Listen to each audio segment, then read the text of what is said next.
Hello and welcome to Todd Rolls Dice, where we're going to take a look at the next Horus Heresy 3.0 preview from Warhammer. This one I'm going to be totally out of my depth, so please let me know in the comments all of the stuff that I miss. I don't know how to build an army in 2.0, so I'm not going to understand, probably not going to understand how to build an army in 3.0. I'm sure you guys will keep me right down below, but we'll run through this one. Let me know what you think overall, how much has changed. Are they good changes? Are they bad changes? What are we, 5 previews in now, I think? Again, I'm going to ask you guys, how are you feeling about this new edition of the game?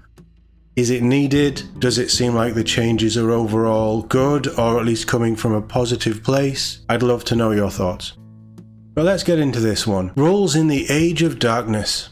How to build an army in the new edition. The new edition of Warhammer the Horus Heresy refines many of its systems to help create epic narrative games. That is something that they keep harping on about, isn't it? Narrative stuff. While keeping to the spirit of long-established rules. One of the greatest challenges comes before you even deploy to the battlefield, with new army construction rules giving you the flexibility to craft those incredibly thematic forces you've read about in the Horus Heresy novels. In short, the Force organization chart is very much still here, but it has evolved. So what exactly does that mean? That is a big old, I'm gonna say, Iron Hands army? Iron Warriors? Iron something. It's a big old Space Marine army. I'll put it that way. Oh, a Dorito. And here we have our first look at our first detachment. So the basics. To illustrate this system, we'll be looking at the Crusade Force organization chart, the standard arrangement used by almost every faction in Warhammer the Horus Heresy, and using the Legiones Astartes army list. Other factions may have minor differences to these rules, but they all follow a familiar structure. Your army begins with its primary detachment, which contains a number of slots to be filled by different battlefield roles. This sounds very much like... Was 9th edition like this at the start? Definitely 8th edition, I think. I mean, older Warhammer, certainly older 40k, so this is a little familiar to me, but not overly familiar. So these roles are similar to the classical categories HQ, troops, heavy support and the like. Yeah, you had elites, you had fast attack, that kind of thing. But there are some differences. Certain kinds of units, such as Terminators and Dreadnoughts, now have separate role types. We'll take a closer look at these later. This is the Crusade primary detachment you'll be building your army around. So your Crusade primary detachment has 1 high command slot, 3 command slots, 4 troop slots and 4 transport slots. That doesn't sound like a lot of toys to play with. High-ranking officers go into the high command slot, while secondary officers fit into the command slot, basic infantry in the troop slot, and light transports in the transport slot. What's the star? Note that dedicated transports are a thing of the past. They must all now be taken in their own slot. Oh! That seems like a big change for dedicated transports. The first major change is there's no such thing as compulsory units anymore. You're free to leave out whatever you wish, however there are bonuses when you opt for specific prime slots in each detachment. These are explained below. The primary detachment provides a solid foundation for the rest of your army, although you may be wondering where all the fun stuff like tanks and dreadnoughts go. Detachments. So you start off with that as a base. Everybody, or at least the Astartes armies, have this as a base. And then you build into the more advanced stuff on top of that. Is that what we're saying? So this is where your command slots come in. For each one you fill, you will add 1 auxiliary detachment to your army, or 2 if you enlist a regular non-console centurion, each of which will include 1 or more slots for other battlefield roles. They are in no particular order, so before we dive into those, command slots, wasn't it? So you have 3 command slots, you take 3 different commanders, that opens up different elements, so you are building into a certain theme. Okay.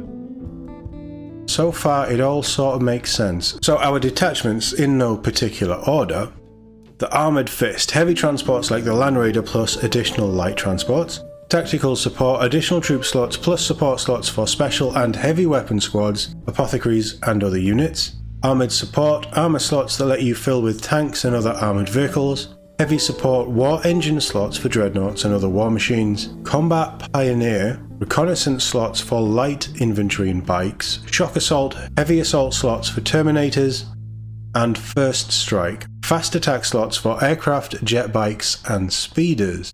Okay. So here we have an auxiliary detachment. Armoured Fist has heavies and was that dedicated? Yeah. Transports, and it looks like heavies. We then have a tactical, which is, so it's 4 of each for the armoured. Tactical support is 2 extra troops and 2 heavies, apothecaries, other units like that, but it's only 2. Armoured support is 4. I'm going to take that as like proper armoured tanks, heavy hitting tanks. Heavy support looks like it's just 1 dreadnought. Combat pioneer is 2 reconnaissance units of whatever variety they fall into. Shock assault looks like 2 terminator units, and fast strike is just 2 aircraft, jet bikes, or speeders. Does that sound a little restrictive? You see, the thing I like about 40k 10th army building, and honestly there isn't much. But the thing that I like is, while the rule of 3 still applies and you probably should be taking battle line, you can just take up to 3 of whatever you want as long as it's not a named character. You can just build an army however you want it to be. I don't sort of get that feeling with this. I feel that this is still a little bit regimented. And maybe that's a good thing. Maybe that's what Heresy players want. I don't know. I'm sure actually seeing this, not in a walk-on preview, but the actual rules in the rulebook, it will all make, or the Liber books, whichever, it will all make more sense than this preview.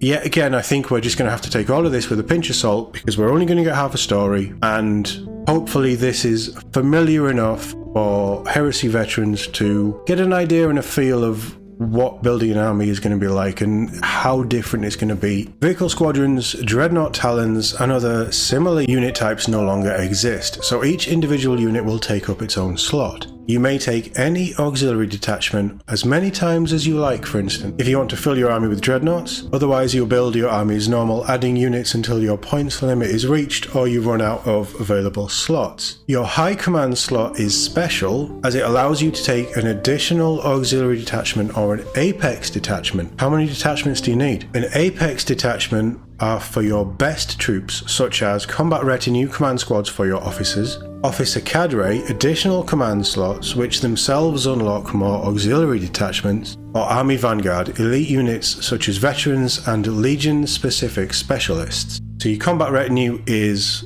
3 command squads for your 3 officers, officer cadre is 2 extra officers, and your army vanguard is 3 of the veterans or specialist units that you're allowed to take. And those are the basics. With these rules you can build a thematic army that aims for a wide spread of units, laser focuses on a single type and everything in between. In our experience, the biggest challenge is that you require a couple more centurions or consul than before in order to unlock extra auxiliary detachments.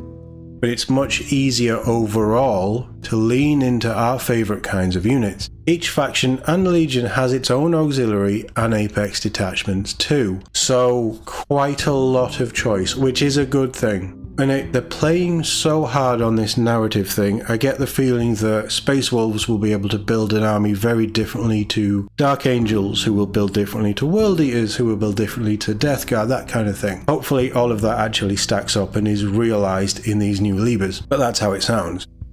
If you want to take your army further, however, there are also ways to enhance individual units and add extra slots without taking up detachments. Prime slots. You may have noticed in the chart above that some slots have a special border around them, marking them as prime slots. For each one of these filled by a unit, you may select one of several prime advantages, which do all sorts of things from enhancing the fighting prowess of the squad sergeants to bolstering the unit's advanced characteristics. This is getting very admin heavy again, isn't it? Using the logistical benefit advantage, you may add 2-star. With a few exceptions, no adding titans to your bodyguard. Okay. You may add any one battlefield role slot of your choice to the detachment. Using this, you can diversify your army even further without needing to use up a whole auxiliary or apex detachment, which is especially useful if you only want one of that particular battlefield role. So here we have Army Vanguard with your 3 Vanguard units, They've taken the logistical benefit, or one of the veteran tactical squads has taken the logistical benefit, which then gives them a Leviathan Dreadnought. So this is how you would bring in something extra that you don't want to spam, let's say, just for terms that I understand. Say you only want one Leviathan Dreadnought. I don't know why you'd only want one. Take 7, 8, 9. Take them all. I think they're beautiful models. But say you only want one and it just fits the theme of the army that you're building. That's how you would do it, I guess. I wonder how much prime advantages and things cost, if there's a points cost, how you do it. Again, I don't feel like we're getting all the information, but this might look familiar to people who actually understand this game. With these extra little boosts, you can give your army some real character and tweak it until the unit composition is just right. Or, if your units already fit neatly into your detachments, give a chosen squad or two an upgrade. In fact, just to show off what you can do with the new rules, we're going to borrow an immaculate Raven Guard army from Warhammer Community's own Joel, which you can see on display right now at the Leeds store. So if you're in Leeds and you want to have a look at this, it's right there in Leeds. It's not too far from where I am, to be honest, considering where some of this stuff is. Okay, so, and remake his 3,000 point list with as few changes as possible. So this is the army that he made in 2nd edition, and Warcom is trying to recreate this with the new rules. So Raven Guard, the Obsidian Veil, I've forgotten what all this meant. So High Command is Corax. They then have Command Praetor with Jump Pack with a Command Squad with Jump Packs. KD's next. Stunning model. It's that one there, I think. Maybe. And a Librarian, which must be that one. So yeah, that'll be KD's next. Got a helmet on him. They have taken a Cataphractii Terminator squad with a Spartan assault tank. Why wouldn't you? 1 assault squad and 2 tactical squads. That's Jump Pack with the Praetor with a Jump Pack. That looks to me like 2 blobs of, is that 15 models? Tactical squads? Yeah, and then the assault squad of 10 in the back. You've got a Dark Fury assault squad in the back there next to Corax, and then you've got the Kratos heavy tank, which is a stunning tank. I'm going to pretend I understood any of that, but it does tell us down here. Oh good. So, it all breaks down. Warlord Detachment has Corvus Corax with a Spartan Assault Tank and the Praetorian Command Squad with Jump Packs. The Crusade Primary Detachment has the Praetor with Jump Pack, Librarian with the Logistical Benefit Armor, and KD's next. We have an Assault Squad with Prime Combat Veterans, which will be a buff for them. And then the 2 tactical squads. The logistical benefit grants the Librarian the Kratos Heavy Assault Tank. You then have an Apex Detachment Army Vanguard, which is the Dark Furies, with another Prime Master Sergeant, and then an Auxiliary Detachment Shock Assault, which is the Cataphractii Terminator Squad. And I'm not even going to pretend I understand any of this at this point. They do look nice though. A friend of mine has a really nice Raven Guard army. I don't know if he has a Kratos though. I'll have to ask him, because that's a beautiful tank. You should be able to use these tanks, like limit them as unique vehicles or something. But you should be able to use these in 40k as normal. I don't see why you can't. They're beautiful. So the Warlord Detachment is a special addition to your army that you can only use if you bring your Primarch along for a 3,000 point game. Can you not take, or is it advised that you don't take Primarchs in a lesser game? And it's a great way to add an extra retinue and heavy transport role slot without taking up any of your usual allowance. If we hadn't decided to add Corax to the list, we would have needed an extra retinue slot for the Praetorian Command Squad and an extra heavy transport slot for the Spartan. Here, we could simply add an additional Centurion or Consul to unlock space for an Armoured Fist Auxiliary Detachment and change the prime advantage on the Army Vanguard Detachment to logistic benefit for a retinue slot, or rearrange the existing detachments in other ways. This sounds very intricate and admin heavy, but I also think that is, once I get my head around this, I think this will actually make army building really fun, because you can just swap things out, do different things. Like they said, you buff certain squads to do certain things in the battle or have better stats, or you can just bring in extra stuff. Okay, so detachments and things, and you don't necessarily have a fully rigid structure that you have to fill. There's a lot of customization in this. The only limit that you're going to run up against is your points value for the game, is what I'm actually getting from this. And all of that sounds positive if I'm understanding it right.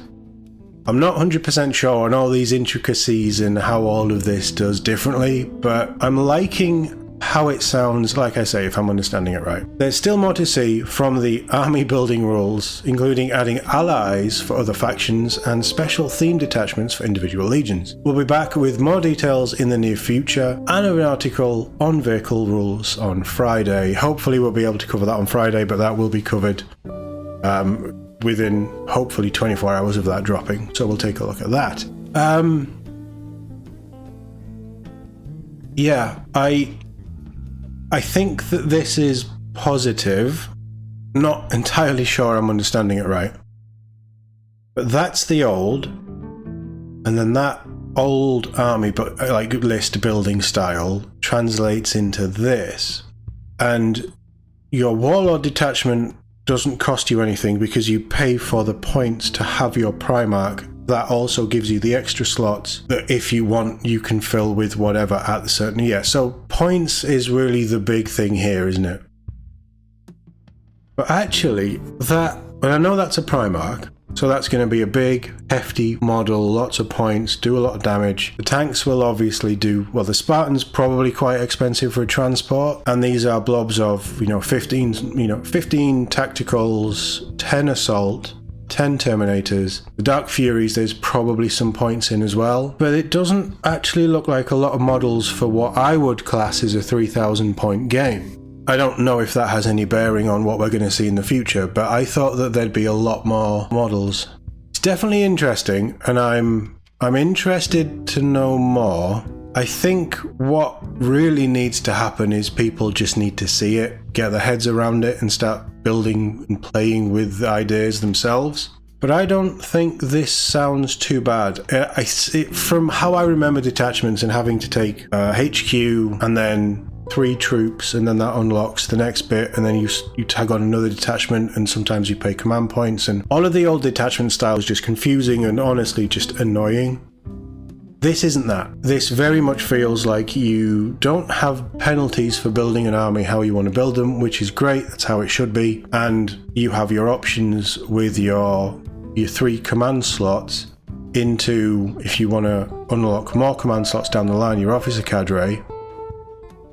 You have a lot of options in how to build it out, but it is going to be, and this sort of fits in with the challenge thing that we saw on Monday, it reads very much like this is going to be a much more HQ and character heavy army building style. Moving into Hero Hammer, maybe. But is that a bad thing? I personally prefer that style. I like that 10th edition you can have characters attached to units and they all get buffs and things, and it's not a perfect system, but I think it's quite fun, and it does give you an idea of building a character with a certain unit just because it's cool, and again, kit bash potential.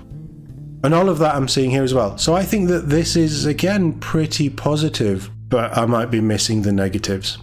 But the most important thing is what the Heresy veterans think. I know there's a few of you that watch these videos, or hopefully still watch these videos. Let me know what you think in the comments below. And again, just generally, overall, what's your feelings about Heresy at the minute? And is 3.0 something that you're looking forward to, or are you on the fence a little bit? Let me know in the comments below. If this is your first time here, or if you haven't yet, please do subscribe, like the videos, obviously comment as well. I don't ask much, and I don't ask at the start like most people do because I think it's stupid. I'd rather just chat with you at the end, give you the information. If you're still here at this point and you've enjoyed it, do subscribe, do like. I am probably not going to be jumping into Heresy straight away, so if you're really only here for Heresy, I might not be the channel for you, but I cover a whole host of other things, and I'm constantly looking at growing and bringing more things in. But if you've enjoyed this video or any of my other videos and you haven't subscribed, please do subscribe, leave a like, and all of the YouTubey things that everybody bangs on about, but honestly, it really does help channels grow. And this is still a very small channel. It's a very young channel. I'm very happy with how everything's going. The growth has been amazing over the last few months.